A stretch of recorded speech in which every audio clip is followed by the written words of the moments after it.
Welcome, everyone. April and Jess here. We're Kupala Yoga. We're an online yoga community dedicated to honoring the traditional teachings of yoga. So that's non-harm, ahimsa, self-discipline, and right action in the world.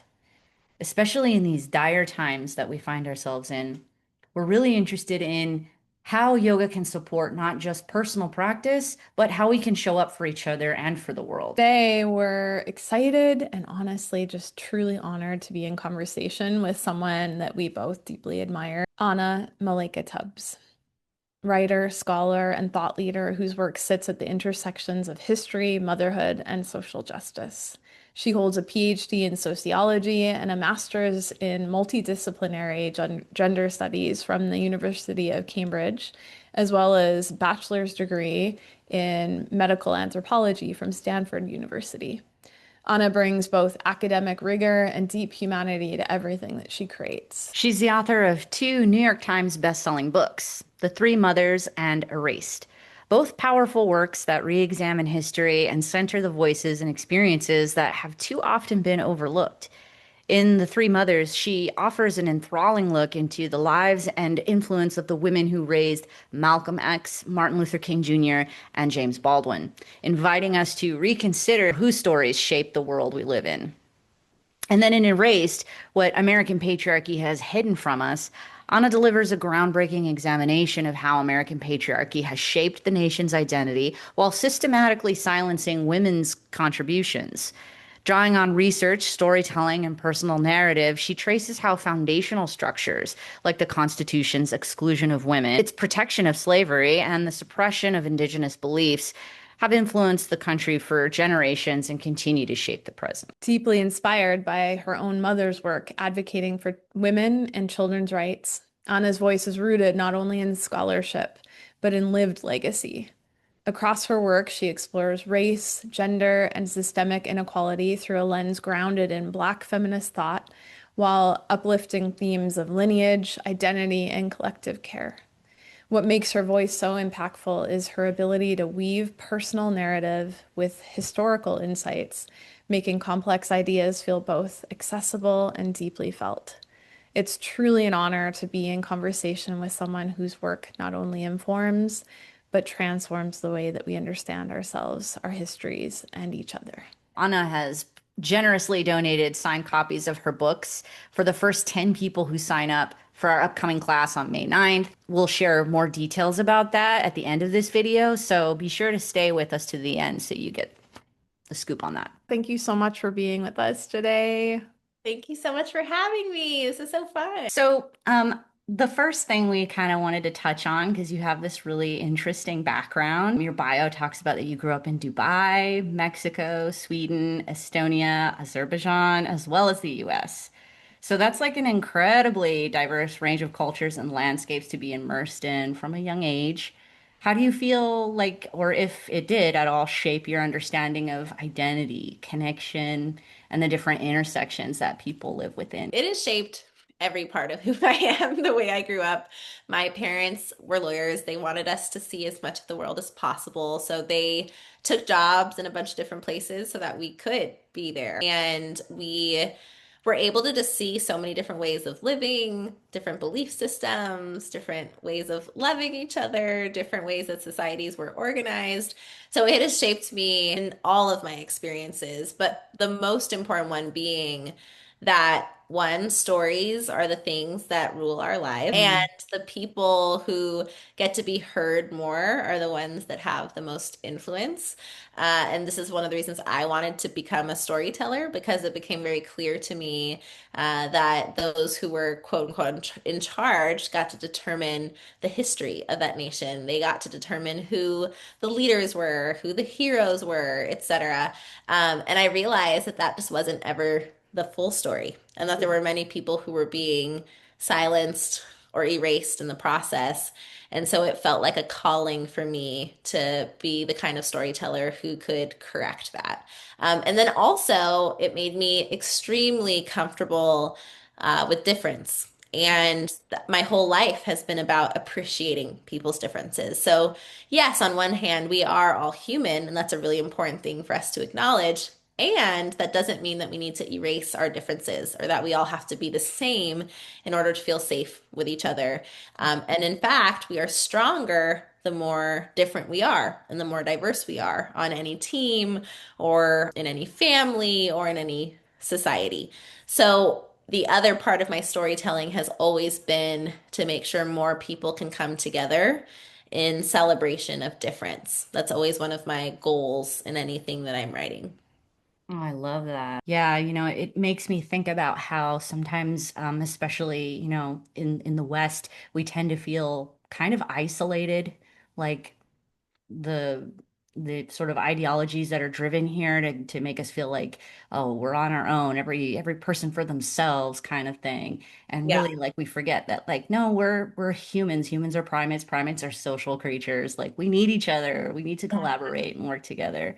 Yeah, and that's been so intentional in the US. I mean, in terms of this system that I talk about so much in Erased, that it's, yes, a patriarchy, but one of the main tools of patriarchy has been capitalism. And in order to live in a society where money is the most important thing to you, you have to tell people that their community matters less than themselves. And so it's been really intentional, actually, in the US that we've been kept from learning about community, kept from learning about the importance of supporting each other, because you can't really have a capitalist nation if, sorry, I have a little bit of cold. You can't Oh, really have a capitalist nation if people are more focused on helping each other. And right. so there's always this mentality in the US that the American dream can only be accomplished if you only care about your needs and nobody else's. Right. All right. Wow. So insightful. I feel like I'm gonna have to listen to that a couple times to unpack all of that. So I kind of have a question and a comment of just how we ended up here today was that Anita and I are doing this class that we were creating a theme for, and Jess is doing some music for it. But when we were thinking about the concept of the class and the theme of the class, it's Mother's Day weekend. And as we've talked about before, how women tend to be like erased out of yoga in some ways. So I immediately thought of you and the work that you do, and that kind of helped shape some of the ideas that I had. And there's this concept in yoga philosophy of Shakti energy, and that's like the divine feminine energy. And to be a little bit more specific, there's an archetype of the mother, Durga. So, Durga is embodiment of courage, protection, transformation, and there's this fierceness about her. She really is like the fiercest out of any of the archetypes. So, I found myself thinking about your work and just the way that you illuminate the lives and influence of women and especially mothers. Mhm. And this made me kind of look at how so often mothers and women are overlooked or they're erased. So there's something that like felt deeply aligned and connected to the work that you're doing and this theme. And I wanted to ask about if that like resonates with you and if there's this sort of spiritual thread or connection behind the work that you do. Such a deep question, so beautiful. Yes, I mean, the thing that's coming to me is this creation of patriarchy across the world, right? It's not this divine thing, but man-made, these systems throughout the world these systems that have been created by men who want to rob power from women and from non-binary gender expansive people. So everything has kind of come back to this. And I don't know the exact moment in world history where a male leader said, I need to erase the power of the feminine.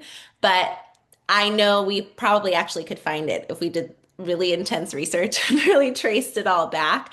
And that would be really powerful to do because when we realize that it isn't the natural order and that it had to be fabricated, we then realize what's at the core of any system that tries to elevate men over everybody else. And that is male insecurity and male fear of the power of the divine feminine, Yeah. of creation. And it's not only in what we can birth in terms of children, it's also in our artistry. It's also in our activism. It's also in our ability to recognize that our actions not only impact us, but impact everybody around us. That is powerful. So I'm an expert in American patriarchy in particular and how it operates in the United States and how the founding fathers of the United States were very afraid of other people having their own revolutions. They were very afraid of women being aware of their power. And so they instill all these rules to make sure that women aren't aware of how powerful they are. And so, because it's been 250 years since the Declaration of Independence, it's become so ingrained in our society that girls, women, non-binary people don't even know that these strategies are put in place as soon as we are born to make sure we don't have access to how powerful we are. Mm. When we realize that, however, and you know what you're up against, and you know that all these messages are targeted at limiting you and making sure you don't realize how powerful you are, it all then becomes very clear how fragile these patriarchal systems are. And it feels so liberating just to know, wow, that's how afraid they are of me, right? Anytime you experience one of the instances of patriarchy, whether it's like a very severe consequence that they try to scare us with, or it's erasure of our stories in the past, or it's these rules that we have to follow or boxes that we have to fit into, when you know why, you then feel that power within you.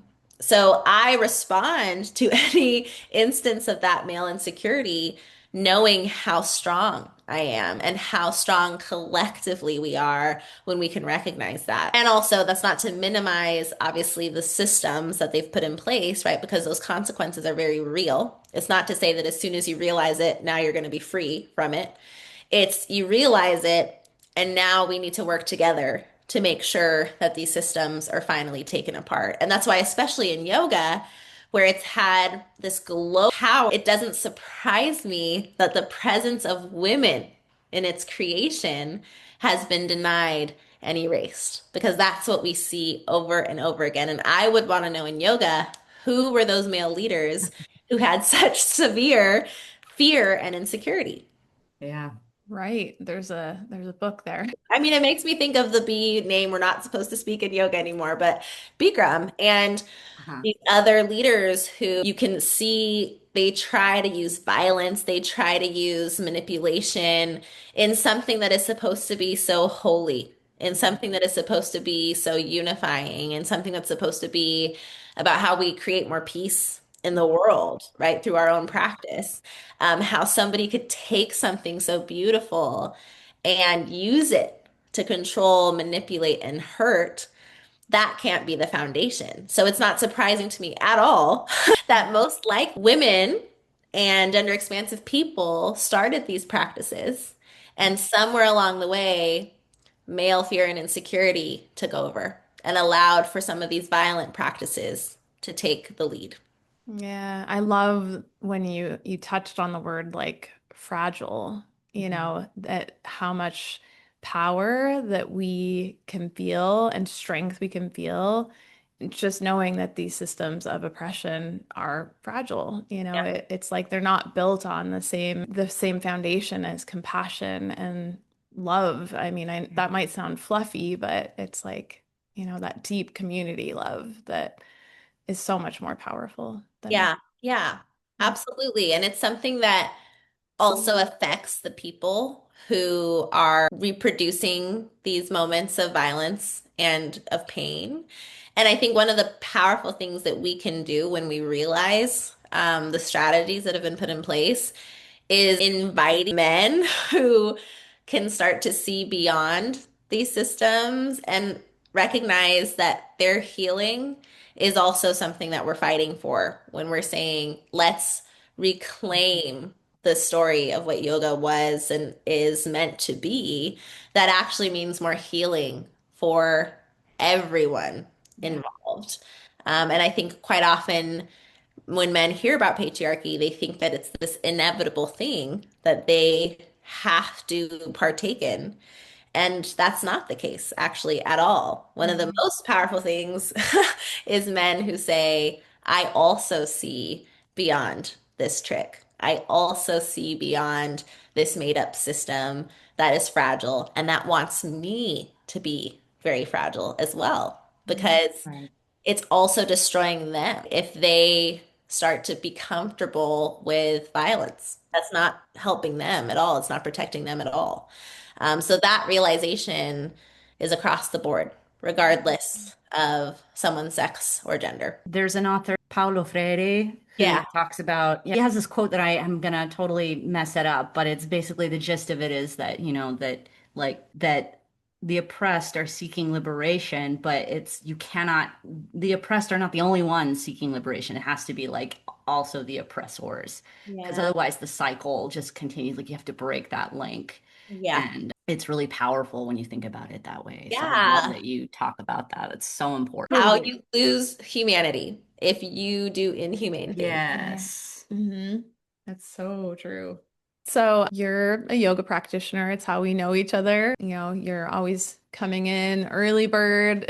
And I really appreciate you starting your day with yoga. My But I just wanted to kind of see that, or actually I saw you practicing through your pregnancy. I Yeah. mean, that was such a beautiful thing to see. And I was curious as a mother if you can speak to how this practice of yoga has supported you and just kind of been there through the process of, before your second child. I mean, Yeah. I don't know if you were practicing with your Yeah. first as well. Actually, he's my third, the one that I practiced with you through. Oh, it was okay. Oh, I didn't even know that. So Yeah. I I too many. gotta do my homework. No, no, no, no, no, no. A lot of people do not know we have three because I didn't really announce my third one as much. It was kind of a fun surprise. But yeah, so much to say about that. I started yoga the summer before I started college. I was living with my sister. She's 10 years older than me, a role model for me in so many ways. And she was also studying for the bar at the time, the New York and New Jersey bar at the same time. And she was so busy that our only times that we could actually go and spend time together was when we would go and do this hot yoga class together. And so it became a practice for us almost every day. So really just bonding with my sister and then feeling so grounded in it, feeling so powerful, really pushing myself and also just taking care of myself. I always think of yoga as sort of this massage that you're giving your own body. And it's just such a beautiful grounding practice in thinking about how you have peace even in discomfort and how you take that with you outside of the room and share that with others who weren't in the room. And you're just sending out good vibes and good energy. And I've also always been a very spiritual person and just thinking of how whatever we believe about the other side or who the divine creator is, there's something you can really feel, I think, in a yoga room when everybody's together in this moving meditation. So it's always grounded me. So fast forward to later on becoming a mom and in my first pregnancy, I remember there were some doctors saying you cannot practice hot yoga anymore, like while you're pregnant. But I'm the kind of person who always does a lot of research myself. I don't just listen to someone because, they're the authority figure. I'll take the advice, but then I'm also going to do my own research. And there was so much online from yoga practitioners, mothers, midwives, doulas saying if it's something that you did before and you know how your body feels when it's overexerted, then you can keep doing this, right? You wouldn't maybe just want to start hot yoga, right? When you first become pregnant, that might be something because you wouldn't really know what feels normal and what doesn't. Yeah. But if it's something you already knew and you know your body well, you can continue to do this. Mhm. And the yoga room at the time with my first pregnancy was one of the few places where I didn't feel nausea. And I Mhm. felt actually like very deeply connected to my own body and could feel, my baby kicking as he was continuing to grow in my belly. And actually, even when I was in early labor with my first, I was in yoga that day. And I remember thinking, just because of how different the positions felt, especially when you do these practices over and over again, it is such an assessment of your body, right? Like, how am I feeling today? And that day, I remember saying to my instructor, who I loved, I said, I think the baby's coming today. And the next morning he was born. So my labor started shortly after that and then the next day. So with my second and my third pregnancies, I've always remained very consistent with yoga because yes, I feel grounded, but I also feel so powerful and I feel so strong. And I've looked at my labor and delivery always as this huge and epic event that I have to prepare for and that I can't, stop the things that make me feel strong. That's when I need them even more. And I need to feel as connected as possible to myself and to my breathing. And I know those have carried through in all three of my deliveries. And they've kept me just feeling like I can do it. And I feel strong enough to do it. And I know the capability of my body and the power of my body while also taking care of myself. Like I, of course, do modifications when I'm pregnant. Right. Yeah. I'm not going to put myself in danger. But what a lot of people don't realize is, again, this desire to remove the power of women. We're being told, no, you can't do that because people want to control us all the time. And the amount of expecting moms who have told me, I was told I wasn't allowed to do yoga. And it's like, just because you become pregnant doesn't mean other people can tell you what you are allowed to do or not. Yeah. You need to listen to yourself and to your intuition. And so then when I say to them, I did it in all three of my pregnancies, not to make it be a thing like, oh, look at what I did, but more so just listen to yourself. Know what's going to work for you. If it no longer works for you, absolutely something else. But if it still feels so good to you, then keep doing it. Yeah. And Yeah. know that it takes us back to that question of like, why do people want to deny my ability? And why do people want to control me so much? Because when I was in the yoga room and pregnant, I always felt so strong. I loved when people looked at me like, oh, she's here and she's pregnant, It just made me feel so powerful. I love that so much. I mean, seeing you, and I remember actually clearly the day that you were coming in and you were very pregnant and Yeah. I was like, you're good, right? Like because some people don't know that, you're not supposed to twist a certain way or, that there are certain things that you want to avoid, things that are really good for you. And, we're not teaching a prenatal class in that situation. And I remember that I felt so much trust in that you were grounded in who you were and that you were doing the right thing for you. And it's just such a beautiful thing to hear that back history of it. And amazing. Thank you so Thank much for you. No, sharing. I'll tell one last story because then I have to hop, sadly. But Yeah, yeah, of course. with my second and third, they were both born several days after their due date. So I remember walking into a yoga class with my second pregnancy, and someone asked, "When are you due?" And I said, "Oh, today." And they were like, "Why are you here?" And I'm like, "Well, the baby's not here yet. Yeah. So long as this baby is still not out." Wow. But also, to your point of, yes, I also did take my weeks off after. Like I take rests very seriously as well. So when it's time to rest and it's time to recover and honor that rest, I take it. And I think, even in any yoga class, we're always thinking of that too. Like don't hurt yourself, right? No. Do Yeah. what you know you can do and sometimes push yourself to learn more about your own body. Yeah. But also when it's time to rest, you rest. Yeah. Yeah. So I don't ever rush back into yoga either. And that's why I go for as long as I can until the baby's there. And then I rest until it's time for me to come back. Anna, thank you so much for spending this time with us and sharing your invaluable insights and reflections. Thank you so much. Okay, we'll talk soon. I'll see Thank you in you, the Zoom Anna. table. Okay, bye. So we also wanted to spotlight our upcoming class in honor of all mothers, past, present, and future. It's happening this Saturday, May 9th at Northray Yoga on La Brea. I will be guiding an asana practice, the postures, a gentle flow, and then it'll be followed by our dear friend Anita Vasan guiding us through her wonderful Yoga Nidra. And Jess will be actually closing us with some healing sounds, deep rest, and integration with a little sound bath. So Anna has actually generously donated signed copies of her books for the first 10 people that sign up. So if you're in LA, we'd love if you can join us and sign up quickly so that you can get one of her amazing books. The registration link will be below, and we hope to see you in class. Om Shanti.